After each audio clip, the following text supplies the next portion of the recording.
Hi everyone, welcome back to Catalyst Education. ഇന്ന് നമ്മൾ വന്നിട്ടുള്ളത് നമ്മുടെ എല്ലാവരും നമ്മുടെ +1 അഡ്മിഷൻസും പ്രൊസീജിയേഴ്സും കംപ്ലീറ്റ് ചെയ്തിട്ട് എല്ലാവർക്കും എന്ത് ചെയ്തിട്ടുണ്ട്, സ്കൂളും കാര്യങ്ങളൊക്കെ കിട്ടി.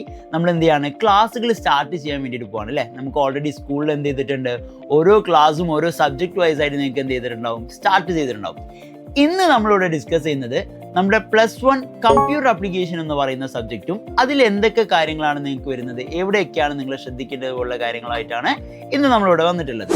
സോ നമുക്കറിയാം, നമ്മുടെ മെയിൻ 3 സബ്ജക്ട്സിൽ അഥവാ അക്കൗണ്ടൻസി, എക്കണോമിക്സ്, ബിസിനസ് കഴിഞ്ഞാൽ പിന്നെ നമുക്ക് വരുന്ന ഒരു ഓപ്ഷണൽ സബ്ജക്ട്സ് ആണ് കമ്പ്യൂട്ടർ ആപ്ലിക്കേഷൻ എന്ന് പറയുന്നത്.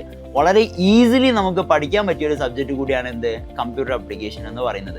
നമ്മൾ 10th വരെ IT എന്ന് പറയുന്ന ഒരു സബ്ജക്റ്റ് പഠിച്ചിട്ടുണ്ടായിരുന്നു. എന്നാൽ ആ ഒരു ബേസിലായിരിക്കില്ല എന്ത് ചെയ്യുന്നുണ്ടാവുക, നമ്മുടെ +1 +2ൻ്റെ കമ്പ്യൂട്ടർ ആപ്ലിക്കേഷൻ മുന്നോട്ട് പോകുന്നുണ്ടാവുക. ഇവിടെ നമുക്ക് കുറച്ച് കൂടുതൽ ബ്രോഡായിട്ടുള്ള കാര്യങ്ങൾ, അതുപോലെ തന്നെ പ്രോഗ്രാമിംഗ് പോലുള്ള കാര്യങ്ങളൊക്കെ നമുക്ക് എന്ത് ചെയ്യാനുണ്ട്, നമ്മുടെ +1 അല്ലെങ്കിൽ +2 ക്ലാസ്സുകളിൽ പഠിക്കാൻ വേണ്ടിയിട്ടുണ്ട്. സോ നമ്മൾ ചാപ്റ്റർ വൈസ് നോക്കുന്ന സമയത്ത് നമുക്ക് ടോട്ടൽ 10 ചാപ്റ്റേഴ്സ് ആയിരിക്കും നമ്മുടെ +1ൽ പഠിക്കാൻ വേണ്ടിയിട്ടുണ്ടാവുക. സോ അത് നമ്മൾ നോക്കുന്ന സമയത്ത് ഈ ഒരു 10 ചാപ്റ്റേഴ്സിൽ നമുക്ക് നമ്മുടെ സെക്കൻഡ് ചാപ്റ്റർ, അതുപോലെ തന്നെ തേർഡ് ചാപ്റ്റർ, ഫോർത്ത് ചാപ്റ്റർ ഒക്കെ വളരെ ഇമ്പോർട്ടൻ്റ് ആയിട്ടുള്ള ഒരു ചാപ്റ്ററാണ്.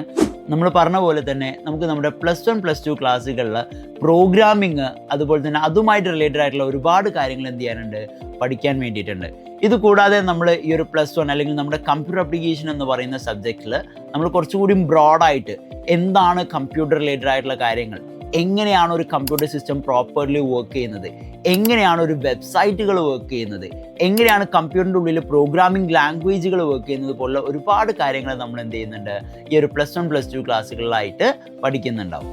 നമ്മൾ എക്സാം സൈഡിലോട്ട് വരുന്ന സമയത്ത് നമുക്ക് നോക്കിക്കഴിഞ്ഞാൽ നമുക്ക് അറൗണ്ട് 60 മാർക്കിനായിരിക്കും എന്ത് ചെയ്യാനുണ്ടാവുക, റിട്ടേൺ എക്സാം ആയിട്ട് വരുന്നുണ്ടാവുക. ഓക്കെ, സോ നമ്മുടെ +1 ക്ലാസ്സുകളിൽ 60 മാർക്സിനായിരിക്കും നിങ്ങൾക്ക് റിട്ടേൺ മാർക്കായിട്ട് കിട്ടേണ്ടത്. ആൻഡ് പിന്നെ 20 മാർക്സ് എന്ന് പറയുന്നത് നമ്മുടെ CE മാർക്ക് അല്ലെങ്കിൽ നമ്മുടെ ലാബ് എക്സാമിൻ്റെ മാർക്കായിട്ടായിരിക്കും എന്ത് ചെയ്യുന്നുണ്ടാവുക, കൺസിഡർ ചെയ്യുന്നുണ്ടാവുക. അങ്ങനെ ടോട്ടൽ 80 മാർക്സിനായിരിക്കും നമ്മുടെ കമ്പ്യൂട്ടർ ആപ്ലിക്കേഷൻ്റെ എക്സാം വരുന്നുണ്ടാവുക. സോ ഈ ഒരു എക്സാം നിങ്ങൾ എഴുതുന്ന സമയത്ത് അല്ലെങ്കിൽ കമ്പ്യൂട്ടർ ആപ്ലിക്കേഷൻ +1 മുതൽ പഠിക്കുന്ന സമയത്ത് ഓരോ കാര്യങ്ങളും, ഇപ്പം പ്രത്യേകിച്ച് നമ്മൾ പ്രോഗ്രാമിങ്ങിൻ്റെ ഏരിയാസൊക്കെ വരുന്ന സമയത്ത് ഓരോ കാര്യങ്ങളും നിങ്ങൾ മനസ്സിലാക്കി പഠിച്ചെങ്കിൽ മാത്രമേ നമുക്ക് എന്ത് ചെയ്യാൻ പറ്റുള്ളൂ, അവിടെ നല്ലൊരു മാർക്ക് സ്കോർ ചെയ്യാൻ വേണ്ടിയിട്ട് പറ്റുള്ളൂ അല്ലേ. നമുക്ക് കമ്പ്യൂട്ടറിൽ തിയറി പോർഷൻസും അതുപോലെ തന്നെ പ്രോഗ്രാമിംഗ് പോർഷൻസും ഉണ്ട്. എന്നാൽ ഈ ഒരു പ്രോഗ്രാമിംഗ് പോർഷൻസ് നിങ്ങൾ പഠിക്കുന്ന സമയത്ത് അവിടെ കംപ്ലീറ്റ്ലി ലോജിക് റിലേറ്റഡ് ആണ് എന്ത് എന്ന് പറയുന്നത്, നമ്മുടെ പ്രോഗ്രാമിംഗ് പോർഷൻസ് എന്ന് പറയുന്നത്. സോ ഈ കാര്യങ്ങളൊക്കെ നിങ്ങൾ പഠിക്കുമ്പം പ്രത്യേകം നമ്മുടെ പ്രോഗ്രാമിംഗ് ഏരിയാസ് വരുന്ന സമയത്ത് ഓരോ പ്രോഗ്രാംസും അല്ലെങ്കിൽ ഓരോ ക്വസ്റ്റ്യൻസും അതിൻ്റെ ലോജിക് റിലേറ്റഡ് ആയിട്ട് എങ്ങനെ നമുക്ക് ഡിസൈഡ് ചെയ്യാം, എങ്ങനെ നമുക്ക് പ്രോഗ്രാമിനെ ഡെവലപ്പ് ചെയ്യാം എന്നുള്ള കാര്യങ്ങളാണ് നിങ്ങൾ എന്ത് ചെയ്യേണ്ടത്, ശ്രദ്ധിക്കേണ്ടത്. സോ ഈ ഒരു കാര്യങ്ങളൊക്കെ ശ്രദ്ധിച്ചുകൊണ്ട് നമുക്ക് എന്ത് ചെയ്യാം, നമ്മുടെ +1 ക്ലാസ്സുകൾ സ്റ്റാർട്ട് ചെയ്യാവുന്നതാണ്.